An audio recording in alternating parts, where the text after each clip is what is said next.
these songs are cool, but do you think everybody in the world knows English? Like, there are a lot of places where they know English, but overwhelmingly, But they know how to shake their ass they know everywhere. how to shake their ass. Yeah. They know Shaking how to ass feel is the beat. universal. It is, you know? So at the end of the day, I'm gonna shake some ass. He said, "I'm gonna shake some I'm ass." I'm gonna shake some ass to a beat.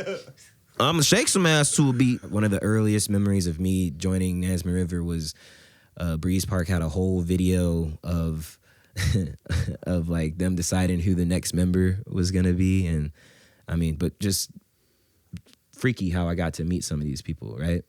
And at St. Kinlaw's Day, got to bring a lot of those artists together. Tradey Stunna, rest in peace. Behind my whole life, I didn't touch so much fitness, no. I with them babies like maybe the shit can walk. I with them birds like maybe the shit can fly. I let them money Performed at the very first one. We actually did a podcast with him. Tradey Stunna, rest in peace. He told us a crazy story. I don't know if you know this story. How he saved a baby.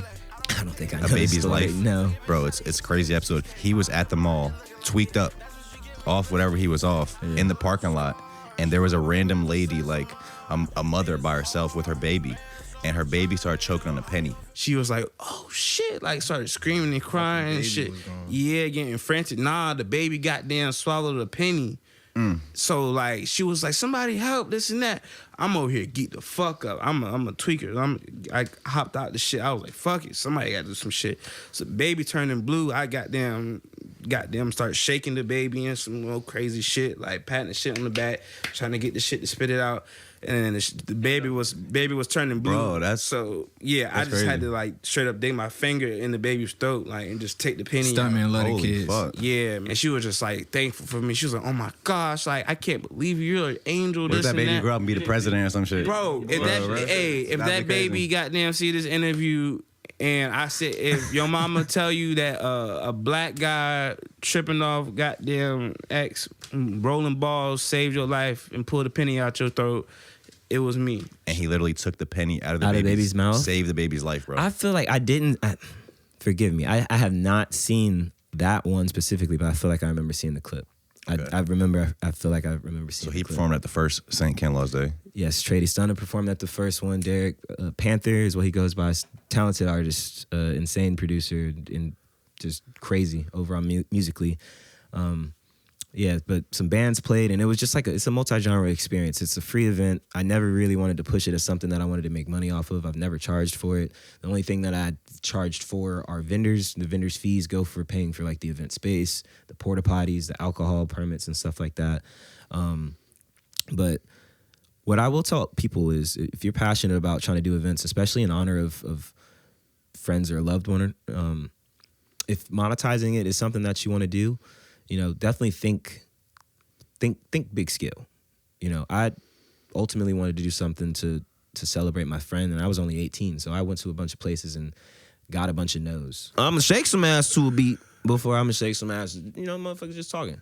Yeah. Okay, so we touching on kind of just the DJ stuff.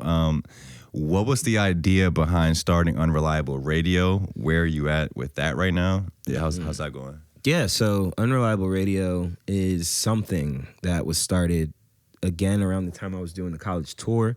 And maybe explain to people what it is. Yeah, so Unreliable Radio is a platform that I had built, started that one before St. Kinlaw's in like 2014, towards end of 2014, in which I just was coming across artists on the internet, again, shout out the internet, that I wanted to expose more people to, whether locally or on a bigger scale. I was balls deep on SoundCloud and just, wanted to put some content out. And again, I'm DJing. I'm using Virtual DJ at the time and just interested in journalism. I used to get paid to write write-ups for like wrestling after. Really? Yeah, Which wrestling? Monday Night Raw and TNA. Really? Damn, how was that? How'd you get involved with that? I pretended to be older than I was, first off. But there was this website called The Wrestling Game, which it was a RPG-based game. It was a text-based RPG game. You could build your own wrestler, and it had a huge community. And I'm like 13 at the time, but I'm going crazy on this. And just like you could build your own federation, all this shit. And I just ended up having some conversations and chats with a guy that was the editor, and they would like post recaps of everything wrestling, and it was getting a bunch of views. And I just was pushing for the fact that I was interested in wrestling, but I was doing a lot of creative writing at the time and thought about being a journalist. So just asked if I could start helping doing like recaps of events, and they wanted me to do pay-per-views, and I couldn't pay for that shit. I'm fucking 13, so I'm like, I'll do anything you need if you need it weekly. And it happened that somebody stopped doing it, and literally every Monday and Thursday for like at least like 8-9 months, I would record the shit. My parents were super religious, didn't let me stay up and shit. I couldn't even stay up that late, like at that time. So I would like record it overnight, wake up early as fuck before school, watch it. How would you record it?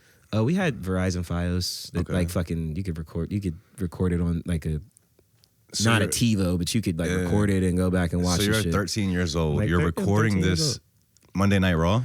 And TNA. And TNA, you're recording them because you can't even stay up that late. I can't stay up that late. At 13, then you watch them next day, and then you write a review on what happened? I'm watching that, and I'm watching SportsCenter before school so I could talk about sports with the homies. And yeah, I'm literally like psychoanalyzing this wrestling like it's real, like, and verbatim writing like 750 words per match. And then like rating it on, I gave a scale, a star scale. Yeah, I got paid to do that. How much were they paying you for that? I was getting paid like $150 per article. It was cool though. Wow. It was straight. At 13, you probably was like, no, I'm fucking doing this shit. Yeah, like, they did not know I was 13. So like, I don't think they would have let me do. Maybe they would have if they knew I was 13. How old you but, like, you were? Did they even ask how old you were? Nah, I mean, but like, I definitely was put on the front like I was an older guy. Like, I just never got asked how old I was. But I think if they knew I was 13, they'd be like, this little ass kid, like, you probably did you even like speak on the phone, or was it all just like? Oh no, everything typing, was all typing, all like I wasn't going for none of that. But like, it was cool. I never like gave anybody personal information. I did like get some of their PSNs and like game with them and shit, but I never even didn't use my voice on that. That's like chill. That's like some rare shit. Like I didn't know that. It's super random. People wouldn't know it about me, but yeah. So interested in journalism, and then still interested at the time when I was doing Unreliable Radio that I had a website, and I was more so doing write-ups on people first, and I would have music up there of artists, and it like started off as a shitty Wix account, a Wix website, and didn't like the way it was formatted and all this shit. So I was like, I'm gonna just make it like a podcast basically, and did it digitally, and got to meet some dope people and interview some dope artists through it, like Nedar, Black Cray, shout out to Boris who was on there. We also, Nolan B. Rollin, we did some shows out of it too, and like just got to really get more enamored with the underground. Like more artists started reaching out to me, sending me music, so I'm featuring this music on there, and that's really how my DJing got pushed out more. Like honestly, I still get some love off of like old mixes and stuff from out of town shit. Like a lot of more people will know about it out of town than they do here, and it's crazy how the internet works. But it just made me want to continue to network with some people and put out their stories and try to get them more involved with people here. So